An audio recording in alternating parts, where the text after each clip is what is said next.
সমবাহু ত্রিভুজের ভেতরে যে কোনো জায়গায় একটা পয়েন্ট থেকে তিনটে পারপেন্ডিকুলার ড্র করতে বলেছে তিনটে সাইডের ওপর, আর তারপর ত্রিভুজটার ক্ষেত্রফল জিজ্ঞেস করেছে। এক্ষেত্রে ত্রিভুজটার নাম যদি আমি ABC দিই,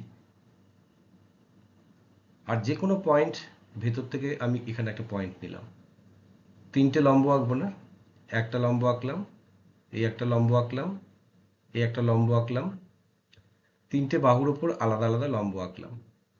তো এক্ষেত্রে আমরা যদি বাহুর মাপ জানতে পারি তবেই তো আমরা ক্ষেত্রফল বার করব। প্রশ্নে বাহুর মাপও জিজ্ঞেস করে, ক্ষেত্রফলও জিজ্ঞেস করে। আমি এখান থেকে ডাইরেক্টলি বাহুর মাপটা বার করার যে ট্রিক্স হয় সেটা আমি বলে দিচ্ছি। দেখো, তিনটে পারপেন্ডিকুলার যদি আমি এখান থেকে মনে করি, একটা হচ্ছে P1, এটা হচ্ছে P2, আর এটা হচ্ছে P3। আর সাইডকে আমি এখান থেকে বলছি, রেসপেক্টিভ সাইডস গুলো তিনটেই তো সমান, এ এ এ।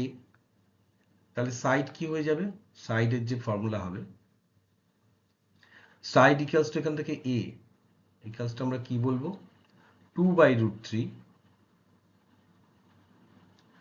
of 3 perpendiculars এর sum, P1 plus P2 plus P3।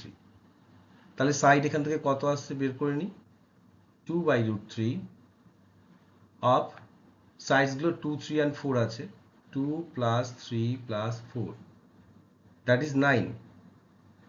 তার মানে এখানে কত আসছে, 9 দুগুণে 18/√3, 18/√3, √3 দিয়ে ওপর নিচ গুণ করলে 6√3 আসছে আমাদের এক একটা সাইড। তাহলে এরিয়া বার করা সোজা হয়ে গেল।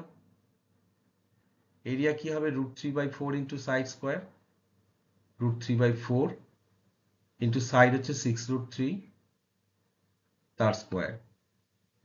তাহলে √3/4 36 ইন্টু 3, 4 দিয়ে 4 নং 36, সো 27√3 তোমাদের অ্যান্সার হয়ে গেল। নেক্সট এক্সপ্লানেশন দিই।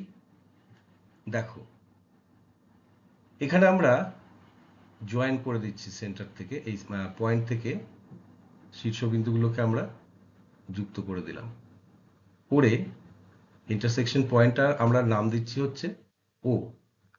তাহলে এখান থেকে আমরা কি পাচ্ছি, এই যে ইকুইল্যাটারাল ট্রায়াঙ্গেলটা ABC, তার এরিয়ার ফর্মুলা হচ্ছে √3/4 ইন্টু সাইড স্কোয়ার, যেটা হচ্ছে এই তিনটে ট্রায়াঙ্গেলের সামেশন।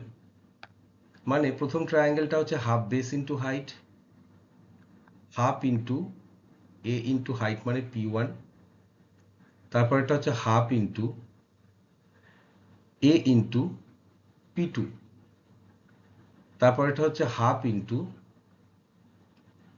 এ ইন্টু P3।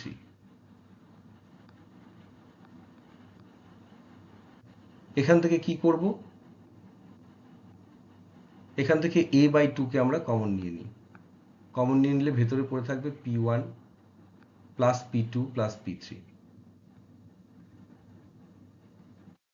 আর এখানে যেমন আছে √3/4 ইন্টু সাইড স্কোয়ার। এ আর এ কেটে দিলাম, 2 দিয়ে কেটে দিলাম, 2 দুগুণে 4, তাহলে এর ভ্যালু কত আসছে আমাদের, 2/√3 of P1 plus P2 plus P3। ব্যাস, প্রুভ হয়ে গেল। এবার তোমরা এরকমই একটা অঙ্ক রয়েছে, এটাকে তোমরা ক্যালকুলেশন করবে শর্টকাট রুল যেটা শেখালাম সেটা দিয়ে, চাইলে কমেন্টে অ্যান্সার করতে পারো।